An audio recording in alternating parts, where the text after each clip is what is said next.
Hi everyone. In this third section of the Introduction to Data Visualization by using Python, we will learn how to create the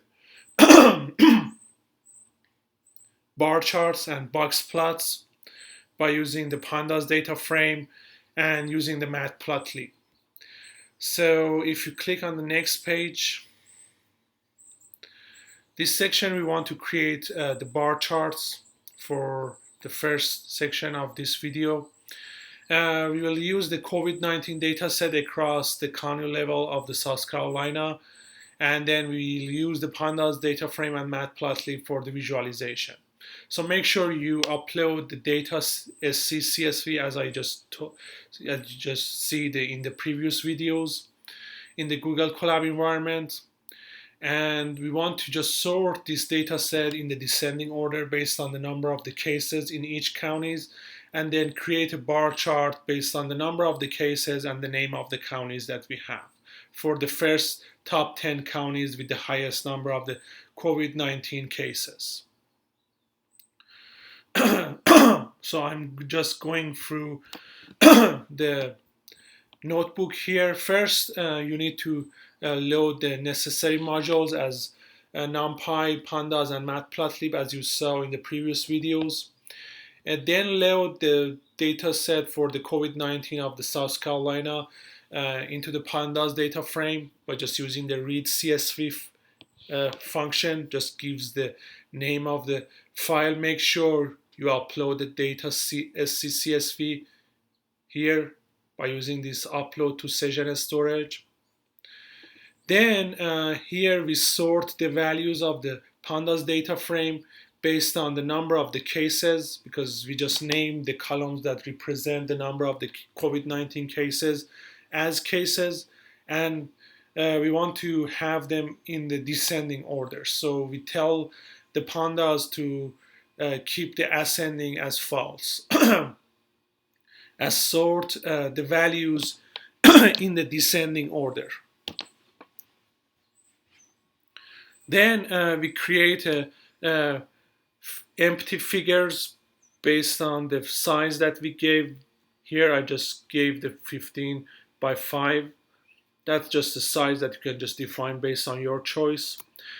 My X variable is the name of the counties, and I want to choose just the top 10 counties with the highest COVID-19 cases. And the Y variable is the number of the cases in those 10 counties that we choose from the highest number of the cases in the counties of the South Carolina. Then here, that's just the main command. You see it's just a plt.bar. It just calls the function that just plots the bar chart for you. And here, for the position of the bars, we need to define values from 0 to 9, because we have 10 bars. We want to put them in the position of the 0 to 9. And we just call them in the X pose. And we have the values of the number of the cases as the Y variable. And the color, you can choose whatever you want based on the color that you want for the bars. Here we put the X label, called as the PLT X label, as the name of the county, and the Y label as the number of the cases. Here Y label shows the number of cases, and the title just depends on you and up to you to choose whatever you want, but because it would be more informative if we tell what this bar chart about, so we tell that it's the COVID-19 cases in the South Carolina counties. And at the end, we match the position of the bars we define from the 0 to 9 to name or the string of the counties that is stored in the X value. And then finally, we plot them and make sure that everything is placed in the correct position by using this tight layout. We just make sure all the X and Y labels are placed correctly. So at the end, you should see this bar chart here that just shows the sorted values of the number of the cases in each county. It just shows that the Richland has the highest number of the cases at that time for the April 20 day, extracted from the New York Times data set. And it just goes smaller and smaller because we just sorted them in the descending order. So that's the final visualization for using the COVID-19 data set for the bar charts. Sometimes for comparison of some two groups in your data set, it's useful to have them uh, or visualize them based on the box plots. Box plots are mainly useful to see if there is any meaningful statistical difference between two groups based on a variable. For example, let's say in the breast cancer data set, you have two groups of benign and malignant cells or cancerous cells, and you want to know if, for example, the mean area in these two groups is higher in the benign or malignant cells. So you can just compare these two groups based on the box plots. In the next section, we just load the breast cancer data.csv as we saw in the previous notebook into a data frame that you can just choose whatever name for this df2. Instead of that, you can just choose whatever name you want. Make sure you have the breast cancer data.csv uploaded here.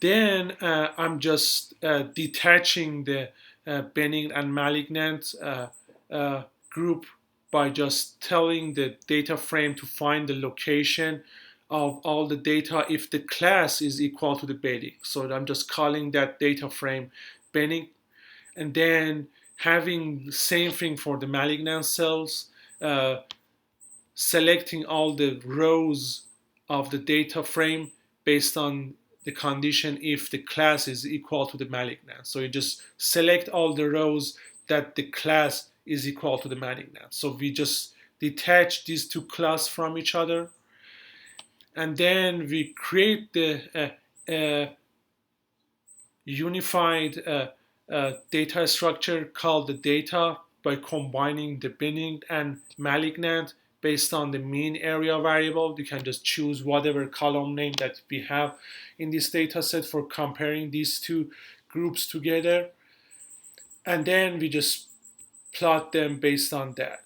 We just give the data, and also we want to show the outliers. So we have the outliers by showing the diamond for the markers, and we want to show the median of the bar plot, bar chart by just enabling the notch to true. So finally you should see the final visualization of this box plot here that just shows the mean area. We want to have them as the mean area. So I'm just going through this.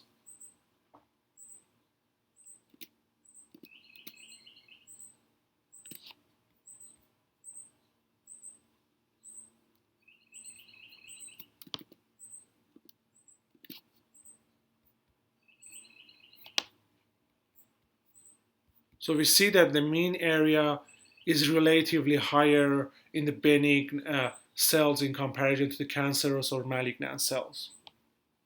So that's useful for comparison of these two groups together. And these green diamonds that we define just shows the outliers that we have. So these are the outliers in our data set. And this box plot tells us that the mean area is relatively higher in the benign group in comparison to the malignant one. So that's the purpose of box plots, that just useful for comparison of two different groups together. So as I said, you need to load the modules. I'm going to go briefly over the steps that we saw in the notebook. Load the modules, load the file, sort them in the descending order, create the visualization here by showing the bar chart for the number of the cases based on different counties that we have in the South Carolina. That's the final visualization. And again, load the data for the breast cancer data. Detach them or select the benign and malignant cases from the initial data frame that we have. define the markers for the outliers, and then plot the box plots that you see here. So it just shows the mean area is higher in the benign group in comparison to the malignant one. So the final notebook is shared here that you can access and see all the visualization and go through the materials yourself. Thank you so much.